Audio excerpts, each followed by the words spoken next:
बहुत समय से अभी प्रोपेगेंडा चल रहा है, ना केवल वेस्ट में, भारत में भी। और अभी जो इंसिडेंट्स बाहर आ रहे हैं, ये उसी प्रोपेगेंडा का नतीजा है कि भारत सबसे सिविलाइज्ड और सबसे टॉप परफॉर्मिंग सिविलाइजेशंस में से एक। बात को जस्टिफाई करने के लिए वेस्ट में ऐसा लिखा कि हिंदू लोग फाशिस्ट थे। ये सब एंटी हिंदू रेटरिक बहुत ही पॉपुलर बन चुका है उनकी वजह से। एक बच्चा यहाँ भारत की बात कर रहा है, भारत को आगे ले जाने की बातें हैं, उसकी आइडियोलॉजी वो है। जब तक पब्लिक आउटरीच नहीं होगा तब तक लंदन स्कूल ऑफ इकोनॉमिक्स कोई जवाब नहीं देगा। लेफ्ट लिबरल इकोसिस्टम के काफी सारे लोग थे। Dismantling global Hindutva. Dismantling global Hindutva, exactly. The Hindu community is a global micro minority.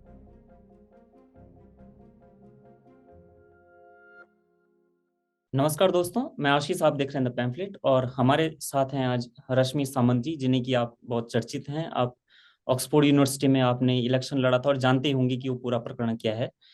वर्तमान में एक ऐसा ही दूसरा एक इवेंट हुआ है लंदन स्कूल ऑफ इकोनॉमिक्स में। हरियाणा मूल के छात्र हैं करण कटारिया, जिन्हें कि उनकी भारतीयता, उनके धर्म की वजह से टारगेट किया गया। टारगेट करने वाले कौन हैं, वो कहाँ से आते हैं, किन लोगों से जुड़े हुए हैं, मुझे लगता है कि रश्मि जी हमें इस मामले में बेहतर बता पाएंगी। स्वागत है रश्मि जी आपका। नमस्ते।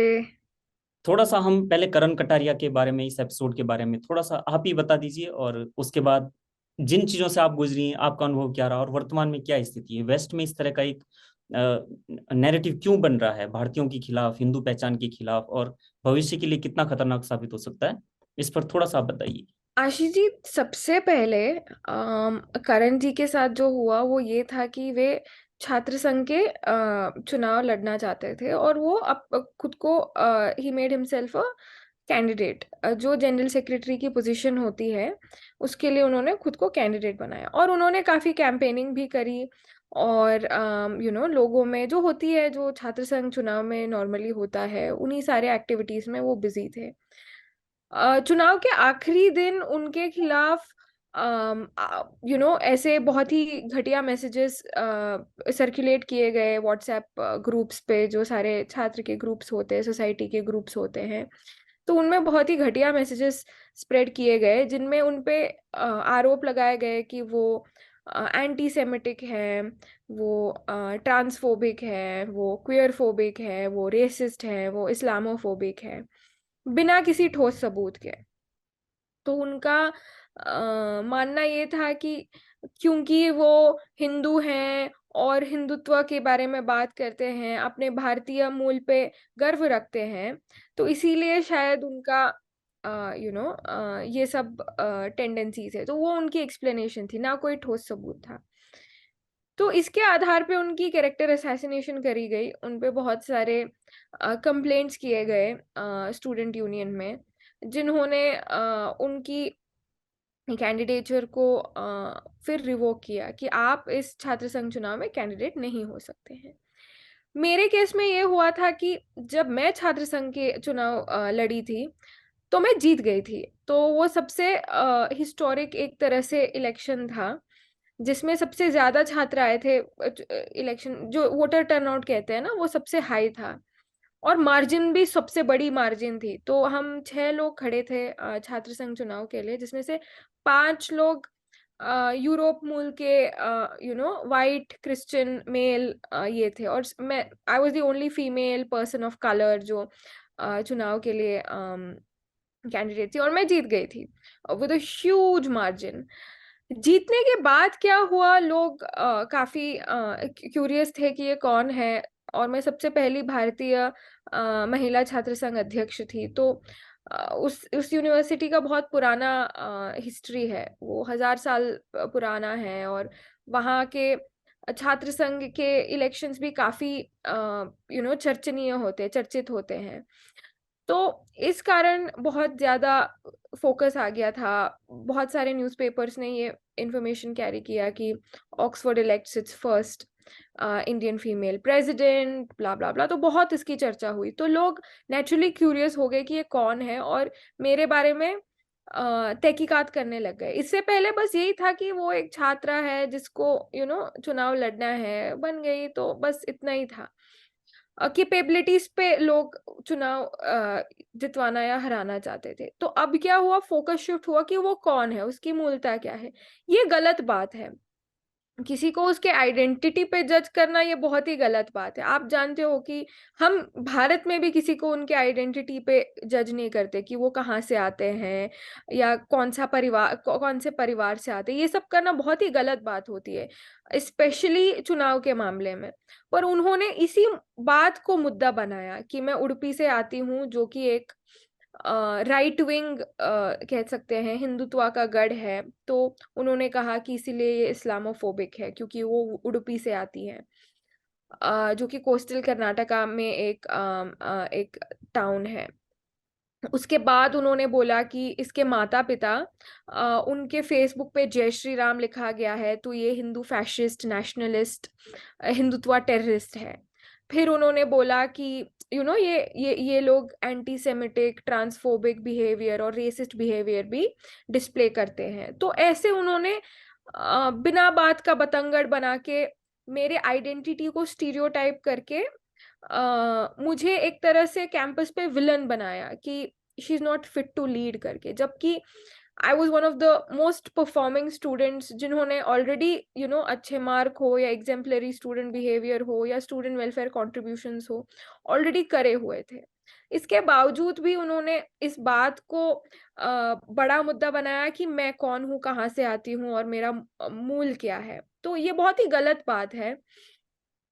हिंदू धर्म पे उन्होंने अटैक किया। एक प्रोफेसर भी आ गए थे, अभिजीत सरकार, जो कहने लग गए कि Oxford is not ready for a Hindu president, ये वो। तो ये एक बहुत ही रेसिस्ट टारगेटिंग होती है, जहाँ पे आप एक पर्सन के रिलीजन पे आप क्वेश्चन उठाते हो। इस दुनिया में किसी के रिलीजन पे क्वेश्चन उठाना अलाउड नहीं है। अगर आप किसी के रिलीजन पे क्वेश्चन उठाओगे तो ऑलरेडी बहुत ज्यादा प्रोटेस्ट शुरू हो जाएंगे। बट जब आप किसी हिंदू के धर्म पे प्रश्न उठाते हो तो उसको नॉर्मलाइज किया गया है। आप अभी जानते हो कि मेरे साथ ही ऑक्सफोर्ड में हुआ, फिर करण जी के साथ ही एलएसई में हुआ। इससे पहले रटगर्स यूनिवर्सिटी में भी हिंदू छात्राओं के साथ ऐसा व्यवहार किया गया है। तो ये एक वर्ल्ड में एक राइजिंग ट्रेंड है, जिसमें हिंदू लोग काफी खतरे में आ रहे हैं, इस तरह की एक स्टीरियोटिपिकल, इस तरह की एक बायस्ड जजमेंट की वजह से।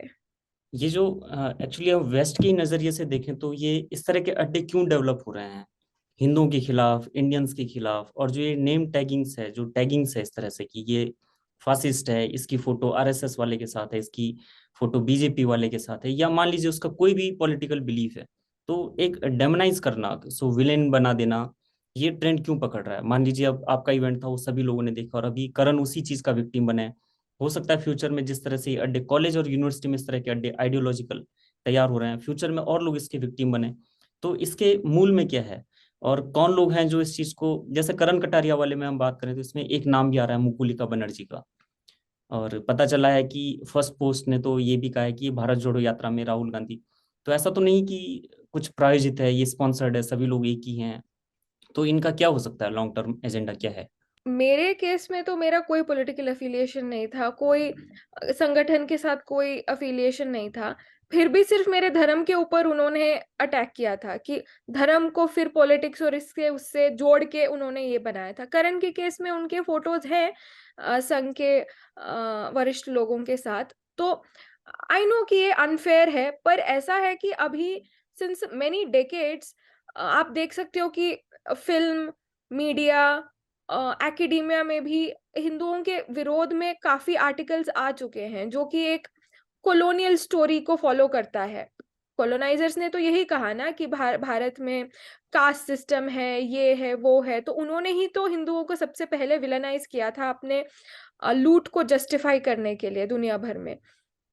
तो उन्हीं मुद्दों को आप देख सकते हो कि फिल्मों ने भी पॉपुलर कल्चर में भी लाया है कि Hindus are cow piss drinkers, Hindus are intolerant, Hindus are पता नहीं क्या क्या उनके बिलीव्स हैं जो कि 21st सेंचुरी के साथ मेल नहीं खाते हैं।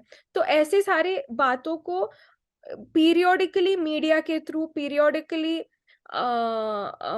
यू नो फिल्मों के थ्रू उन्होंने पुश किया है। तो अभी उसी का नतीजा है, क्योंकि आप जानते होंगे कि जर्मनी में जब जूइश लोगों के खिलाफ होलोकास्ट हुआ था, तो उससे पहले तो उन्होंने प्रोपागेंडा ही पुश किया था। Propaganda is step one of genocide. तो हिंदुओं के खिलाफ बहुत समय से अभी प्रोपागेंडा चल रहा है, ना केवल वेस्ट में, भारत में भी, क्योंकि भारतीय एजुकेशन सिस्टम भी कॉलोनियल है। तो आप देख सकते हो कि जेएनयू के कैंपस में भी ऐसे डिबेट्स और ऐसी मारपीट होती रहती है।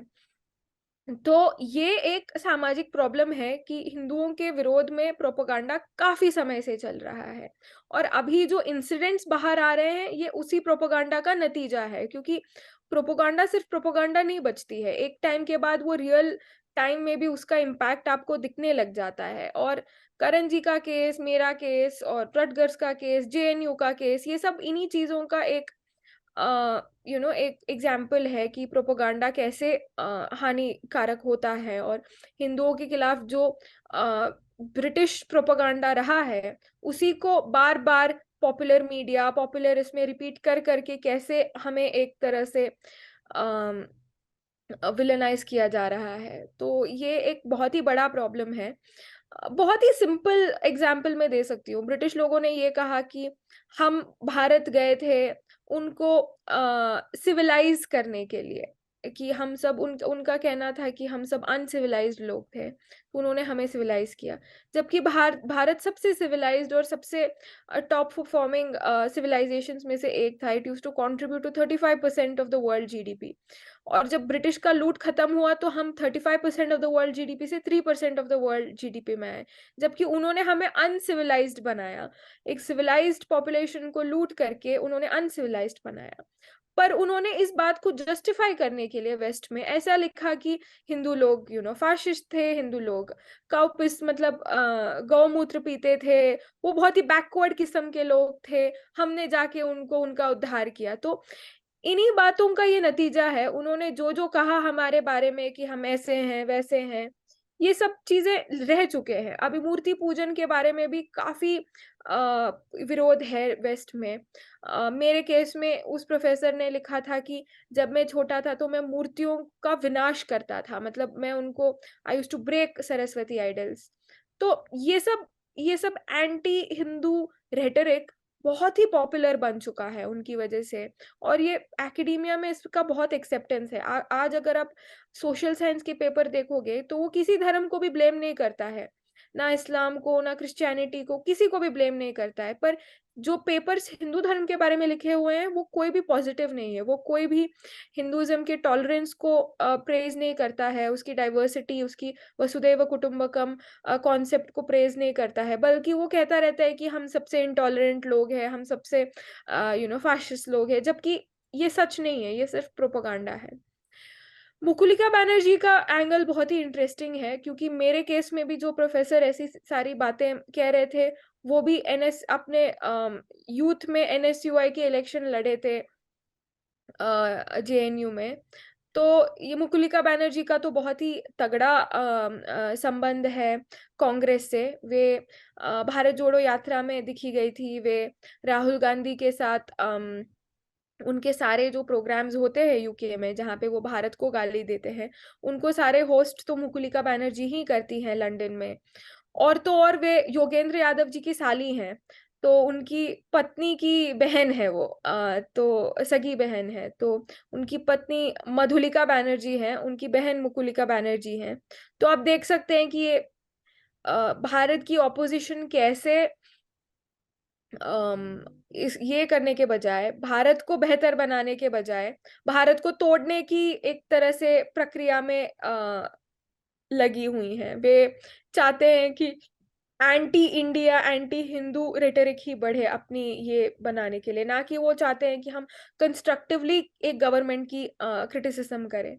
अच्छा होता अगर हमारे पास ऐसा ऑपोजिशन होता जो कि डेवलपमेंट पॉलिसीज को क्रिटिसाइज करे रूलिंग पार्टी की, जो ये सजेशन दे कि हम कैसे बेहतर इस देश को बढ़ा सकते हैं डेवलपमेंट के माध्यम में, प्रॉस्पेरिटी के माध्यम में। ये करने के बजाय वे हमें टुकड़ों में बांटने में बिजी तो जब भी भारत से बाहर भी जाते हैं तो यही एक्टिविटी करते हैं, भारत तोड़ने की, ना जोड़ने की। कहने के लिए जोड़ने की बातें करते हैं, पर उनके एक्शन से तो यही दिख रहा है कि वे तोड़ रहे हैं भारत को। तो उनका एसोसिएशन काफी स्टार्क है, क्योंकि मतलब आप देख सकते हो कि वो कितने कनेक्टेड है राहुल गांधी को। वे योगेंद्र यादव की साली हैं, तो आप देख सकते हो कि वो कितना कनेक्टेड है इस मूवमेंट के साथ, और उनकी इंटेंशन आप देख सकते हो। एक बच्चा यहाँ भारत की बात कर रहा है, भारत को आगे ले जाने की बातें हैं, उसकी आइडियोलॉजी वो है। और आपकी आइडियोलॉजी अलग है, तो आप उस बच्चे के पूरे फ्यूचर को खराब करना चाहते हो। ये बहुत ही क्रिमिनल है मेरे हिसाब से, क्योंकि आप ऐसे कर नहीं सकते हो, एक प्रोफेसर होके ऐसा करना काफी क्रिमिनल है। तो मुझे मेरा मेरा मानना यही है कि हमारे देश के लोग भी काफी उनको भी समझने की जरूरत है, उनको भी ये अंडरस्टैंडिंग होने की जरूरत है कि हमें अपने देश को आगे ले जाना है, ना कि पीछे घसीटना है। पॉलिटिकली और एकेडमिक तरह से, दोनों तरह से ये हमला, क्योंकि अभी इंडिया में इलेक्शन भी आने वाला है, तो दोनों चीजें लिंक तो नहीं होती हैं कि एकदम से वेस्ट में, या अभी राहुल गांधी भी लंदन में थे ही जैसे कि आपने बताया। तो एकेडमिक स्तर से लेकर के और पॉलिटिकल दोनों तरह से ये एक प्रायोजित हमला है, एक तरह से भारतीयता पर भी और हिंदुओं पर भी। तो मीडिया हो गया, आपके जो संस्थान है वो हो गए, ये एक महत्वपूर्ण भूमिका निभाती ही हैं। और अभी करण कटारिया का क्या मतलब, आप हो सकता है आप जुड़े भी हों, तो करण कटारिया की वर्तमान स्थिति क्या है? आप चुने हुए थे, आपको चुन लिया गया था और करण कटारिया को पहले ही रोक दिया गया। तो इस पर जो मानसिक स्थिति हो सकती है वो क्या हो सकती है स्टूडेंट की, जो इस चीज के विक्टिम बन रहे हैं? करण जी बहुत ही स्ट्रांग है, वो भी फाइट कर रहे हैं जैसे मैंने फाइट किया था। उन्होंने एलएससी को बहुत सारे खत लिखे हुए हैं कि इसकी इन्वेस्टिगेशन होनी जरूरी है, तो वो उस प्रोसेस में है। और मैं चाहती हूँ कि हम सब उनको सपोर्ट करें, और उनको जस्टिस दिलाने में हम सब उनकी स्ट्रेंथ बने, क्योंकि जब तक पब्लिक आउटरीच नहीं होगा तब तक लंदन स्कूल ऑफ इकोनॉमिक्स कोई जवाब नहीं देगा। तो आई थिंक ये हमें करना चाहिए एज अ सोसाइटी, एंड हमें उनको सपोर्ट करना चाहिए, ताकि हम ये तोड़ो टुकड़े टुकड़े गैंग को ज्यादा हम बढ़ने ना दे, क्योंकि वे अपने इन्फ्लुएंस भारत में तो नहीं बढ़ा पा रहे हैं, तो वे बाहर बढ़ाना चाहते हैं, बाहर से इन्फ्लुएंस करना चाहते हैं। हमें इसे हर तरह से रोकना चाहिए। पिछले साल ही, शायद साल डेढ़ साल पहले की बात है, हिंदू मिसिया रिमूविंग हिंदू फासिस्ट सुप्रेमेसी, कुछ ऐसा एक इवेंट। उसमें प्रोफेसर्स थे, बौद्धिक जिनको कहते हैं, लेफ्ट लिबरल इकोसिस्टम के काफी सारे लोग थे। Dismantling global Hindutva. Dismantling global Hindutva, exactly. तो इस तरह के जब इवेंट होते हैं तो ये क्या साबित करने के लिए ये सब किए जाते हैं? ये सब बेसिकली एक एंटी हिंदू रेटरिक है। ये हिंदुओं पे जो अभी अत्याचार और जो हो रहा है, अटैक हो रहा है, जो मेरे साथ हुआ, जो करण जी के साथ हुआ, इन सबको लेजिटिमेसी देने की कोशिश करते हैं कि ये ज्यादा और ज्यादा हो। इस भाव को वो पुश करने की कोशिश करते हैं, और ये भारतीय सिविलाइजेशन के फैब्रिक को ब्रेक करने की कोशिश भी करते हैं, क्योंकि भारत में बहुत ज्यादा कल्चर्स है, हम बहुत लैंग्वेजेस है, बहुत कल्चर है, पर हमें जो जोड़ता है वो हमारा धर्म है, हिंदू धर्म। आप कश्मीर भी जाओगे या कन्याकुमारी, आप गुजरात भी जाओगे या असम, आपको तो एक हिंदू आइडेंटिटी, सिविलाइजेशनल आइडेंटिटी आपको दिख जाएगा।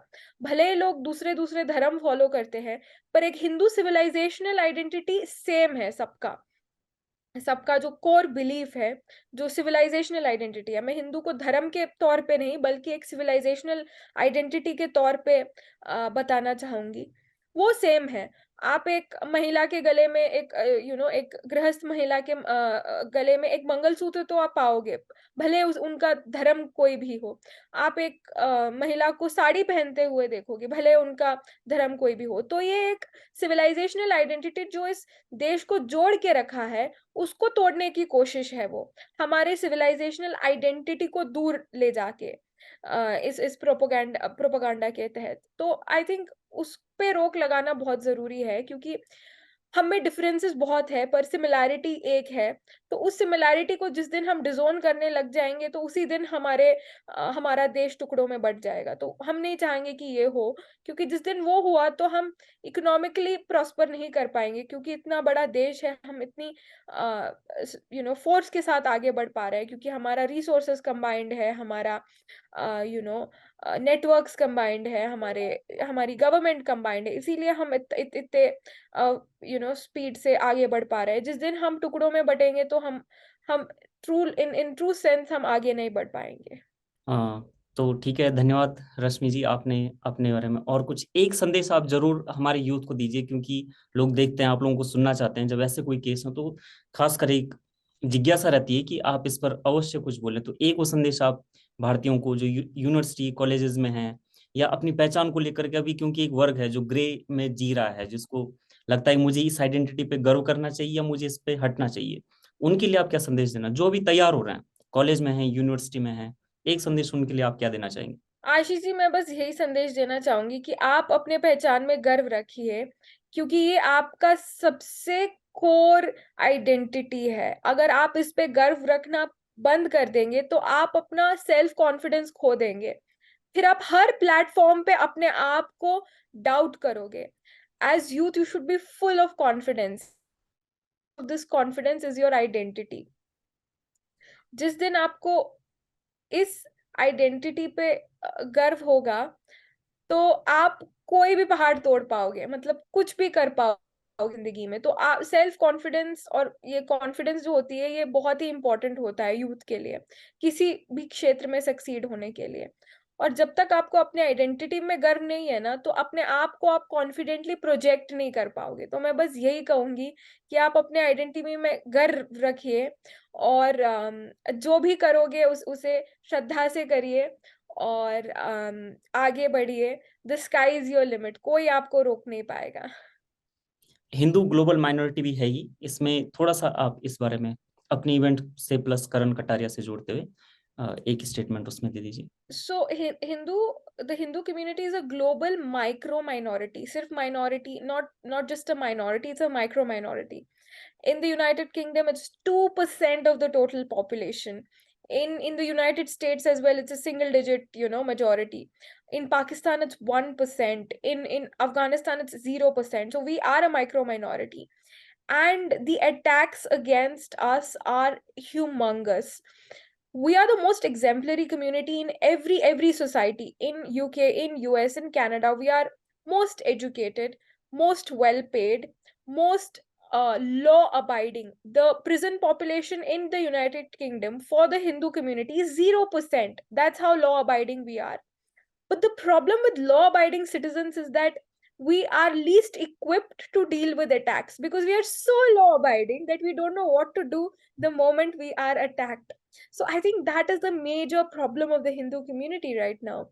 We are so focused on succeeding, on being exemplary, on being good, that we don't know how to deal with the bad. And the attacks are only increasing because of stereotypes reinforced by media, the film industry, popular culture, academia, and so on. So I think it's important for us to show our Hindu identity in all these fields, anywhere we are, in politics, in academia, in film, in anything that we are a part of, and to make sure that we do not become a prey. And if somebody else becomes a victim of this attack, of this anti-Hindu hatred, that we stand up and support them, so that we as a community can continue to prosper and continue to go ahead in that sense.